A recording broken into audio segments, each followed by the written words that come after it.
Wow, stories.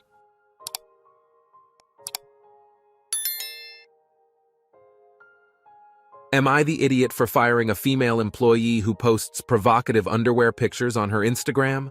I, male 29, run a successful event planning business that I started with my ex-wife about 7 years ago. When my ex-wife and I divorced, she also divorced the business, and I then employed about 9 people to work for me. We now have offices, and we have a tight group of employees who are almost like family to me now. About 6 months ago, one of my employees told me she was pregnant, and as a result was going to leave the business to be a full-time stay-at-home mom.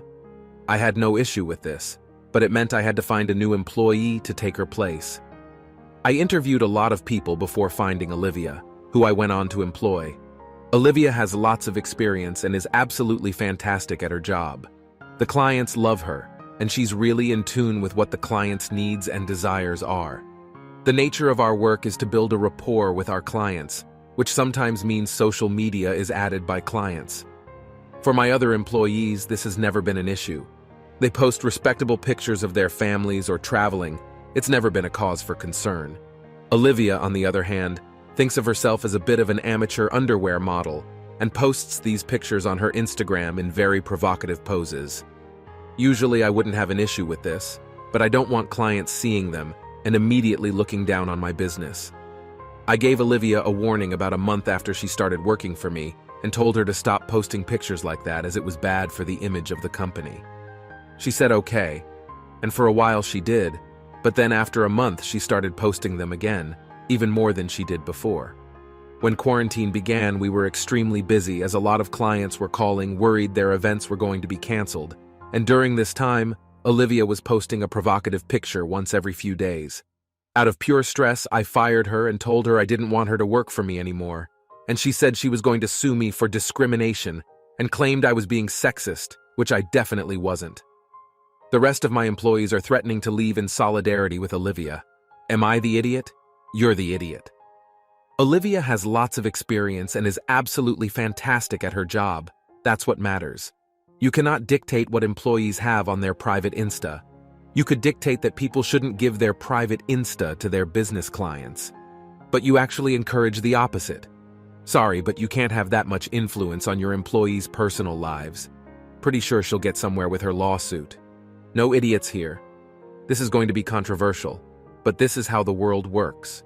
You can choose to employ her or not. She can choose in her personal life to do what she wants. If those two things are not compatible, you can choose to fire her. Posting nude or near-nude photos on Instagram in public does not make you a member of a protected class. No way in hell is Olivia winning a lawsuit. You may decide that her image is not appropriate for your business, and that's your choice. Personally, I think underwear photos are fine, but you may want to think about a policy as your company grows.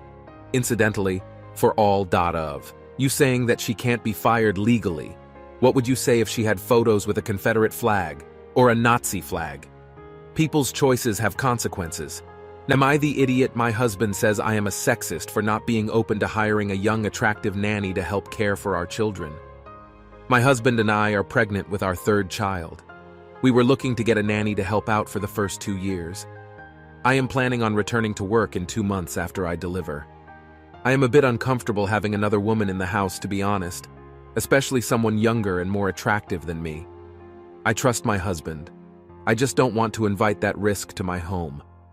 When we were interviewing candidates, I rejected 2 of the nannies despite them being qualified in everything we were looking for. My husband told me that he doesn't want to pick anyone that we aren't both comfortable with around our children. But if I am rejecting them just based on their age and attractiveness, that's sexist. I agree with my husband, in that if I was applying for a job and I got turned down for my age or level of attractiveness, it would be upsetting. But I feel that there should be an exception for someone that will be in our house all day. In his words, that it shows that I am a sexist when I am the employer or the one in power. I don't know. You're the idiot. And I feel bad for the woman who passes your unreasonable standard of being ugly enough to be hired. Work on your own insecurities first. Either you trust your husband or you don't. You're the idiot. But I also understand. Just a piece of comforting advice as a young nanny myself. We get to see the dad every day. We see the bad side of him as much as you do. It's not like we see him at work or out socially when people put on their best personality. We see him when he tells us the kid had diarrhea all night, or that the teen stuck a pen up their nose and it stuck. Also, young nannies usually don't want to date a married guy with 3 kids. Hope some of that comforts you. Am I the idiot for ending the call when my friend told me his dog died? I, 27 male, have 2 friends that are a couple, 42 male and M44. They have been together for around 20 years, and I've known them for almost 6 years. They had a dog that recently passed away and called me to let me know. Now, some background information for context. My mom died when I was born and my dad when I was 8, due to alcoholism. After that, I was taken by my grandmother on my mom's side, and she passed when I was 20. I have no siblings. My friends had their dog for about 12 years, and of course they loved him. I can see how they could be devastated by his passing. My problem comes when they call me to give me the news and ask me how to cope because I have the experience because of how many relatives I have said goodbye to. I was taken a little aback, off guard, and surprised they put it like that. I don't know exactly what it was, but the comparison didn't sit well with me. I told him in our native language, "Fuck you, idiot. It's not the same," and hung up. After that, I realized I was kinda rude, but I thought to myself, if they apologize, I will too. 20 minutes later, one of them starts texting me saying I was an idiot on my reaction and that I had no sympathy for their pain. I didn't answer anything but left him to read. Then he doubled down by saying I was an idiot for not even bothering to respond. I don't feel it was appropriate for them to tell me that. It certainly did not make me feel good, and while I was ready to apologize for my rude answer, I still think they should have apologized first. But overall, they could have just told me their dog died, and I could have given my condolences. Aita for the way I reacted. Edit. I think it is important to mention this. When he called me, this was not the first thing he said.